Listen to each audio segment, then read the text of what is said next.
What's up guys, welcome back for another YgoPro duel video. Next match, Cross-Banlist Cup, last match here in this particular group.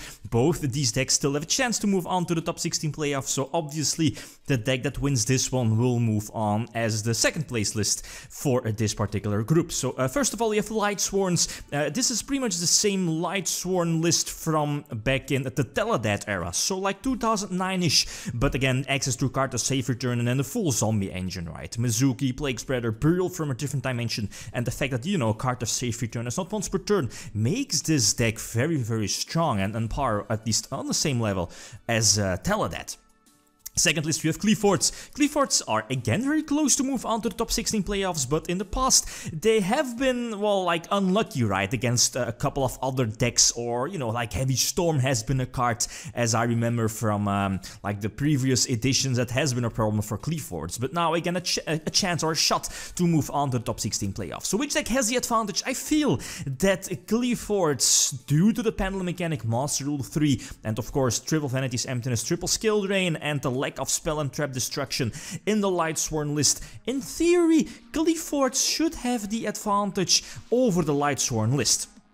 Anyway, so going into game number 1, Lightsworn starting off, and this is definitely a solid start. Triple Lumina here in the main deck gives you the extra special summons, and if this deck opens up with card of safe return, I mean, this deck is, it's consistent, but if you open with card of safe return, you can get multiple draws, especially during your opening turn. But then again, you have to be, you know, cautious against your opponent if, I believe in this particular era where, you know, TeleDAD, the potential of your opponent special summoning multiple synchro summons at the same time as well, establishing their board, that's a problem, and especially with multiple brain controls that also, you know, can be hefty if you already decided to invest a lot of resources into setting up your entire field. But again, card of safe return kind of bypasses that, giving you the extra pluses even though you have a big field, and Necrogarna as well as a free attack negation card definitely helps against those, well, like, you know, like brain control or power cards against your opponent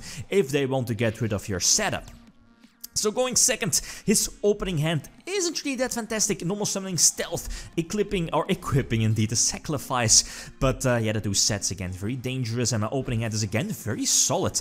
This could have been game if it wasn't for Vanity's Emptiness. Just could have brain controlled his stealth, right, sitting at maximum attack with the skill drain, and again the potential wolf here on my side of the field and zombie monster. I think that should have been game. Not sure, but I think so. But yep, that's not the case. He did have both skill drain and especially the Vanity's Emptiness to prevent the wolf from coming out. And that's, well, you know, that's the thing about Qliphorts. They, well, it's basically, again, protect the castle, or protect, you know, they have like their big Qliphort monster protected or equipped by the sacrifice, so it has somewhat of that protection effect of sacrifice, that it cannot be destroyed by battle. And then, you know, you have like the big floodgate cards like skill drain, like Vanity's Emptiness, but the big disadvantage of those cards is that they don't prevent your opponent from doing damage, or, you know, prevent your opponent from attacking. Okay, you, at least I believe, I think the double Phoenix Chain are in the Qliphort deck, but that's pretty much it. So if your opponent has like brain control or snatch steal or those cards to gain control of that big Qliphort monster, they can potentially get in for a lot of damage, and that's where the Qliphort deck is weak. Next to, of course, Heavy Storm, so immediately blow away the entire back row. And here, now I do have a shot, but I need to get lucky here with the extra draw of yeah, indeed, off of card of safe return, and I do. Monster Reborn, basically one of the better cards I could have drawn here. Again, starting up the card of safe return loops, well, loops, you know, multiple special summons. Eventually you'll be drawing into more extenders like Burial from a different dimension. Should have done this the other way around, use Tempest Magician before going for the magical androids, but well, doesn't really matter, right? Tempest Magician basically has the same purpose as Burial Neck. Well, Burial Neck discarding your Mizuki's, Tempest Magician basically does the same.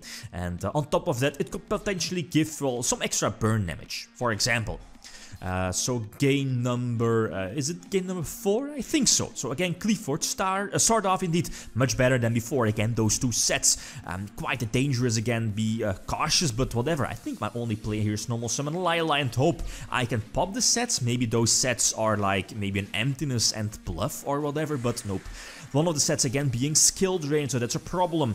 I think one of the few traps, if not the only trap that I'm running here, is Mirror Force. Of course, yeah, in this case, yeah, indeed, the Mirror Force definitely helps out, right? Prevent my opponent from getting in that damage, but if I don't try to Mystical Space Typhoon, which I think is not here in this deck, but no Heavy Storm, I can't get rid of Skill Drain, and especially that second set here is, well, you know, it can be Emptiness, another Skill Drain, probably not, again, due to the Heavy Storm, and yeah, Pendulum Summon, Master Rule 3, just ridiculous, right? Okay, I can Necro Gardener here, because, again, well, due to Skill Drain negating the effects, normally the Qliphort monsters are unaffected by monster effects, right? From a monster that has a lower level.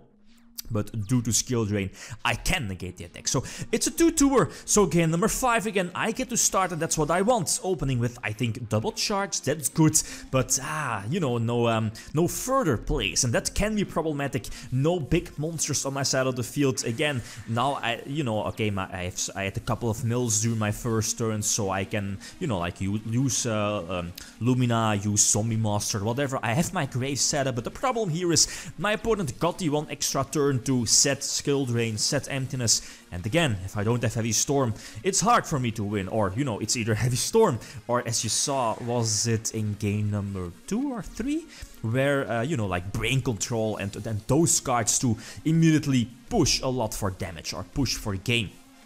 The Mystical Space Typhoon shuts down his Emptiness, and even though I think Gorse is already gone here on my part. Yeah, I think I saw Gorse being milled by the charge of the Light Brigade. So yeah, Gorse is not going to save me here, even though with Skill Drain no token would be summoned. But again, the potential extra body would have helped. But nope, this is more than enough to attack for a game. Necro Gardener can negate one attack, but that's definitely not enough. So a bit unfortunate, I guess, but I think we have a well-deserved winner.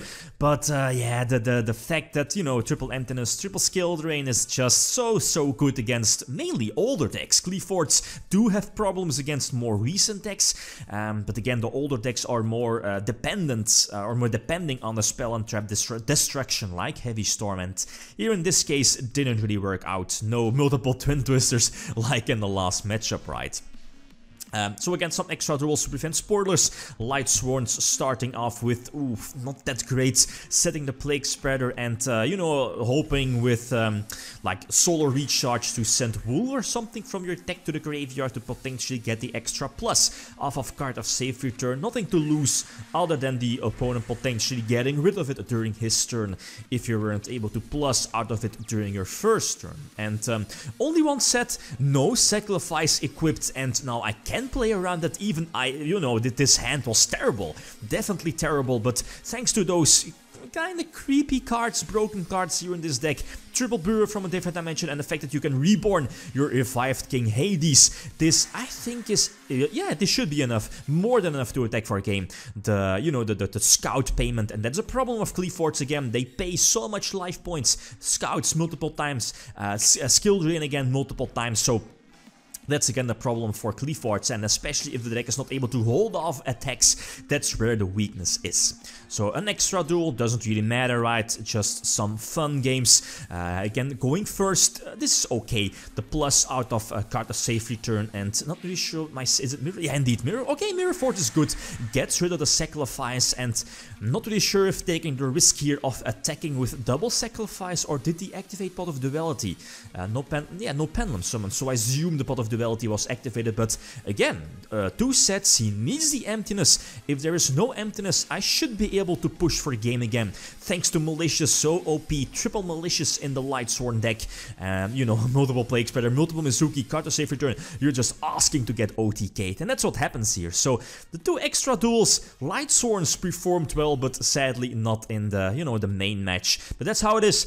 That's, you know, that's Yu-Gi-Oh in a nutshell, I guess. So the next matchup, as you see here, we have Big Daddy Zodiacs, pretty much almost at full power. Well, it's just pure Zoo, I guess, with triple dimensional barrier, the full-on hand traps, only one Maxi though, so TCG version. It's going to take on Draco Pals, the Ariadna version from Draco Pals, not to forget the list you see here. So again, like always, feel free to leave your prediction which deck is going to win this matchup, top right corner, or as always, feel free to leave a comment down below. Okay, guys, that's it. Thanks Thanks for watching and feel free to leave a comment or a like if you enjoyed the video. Lithium signing out. Peace.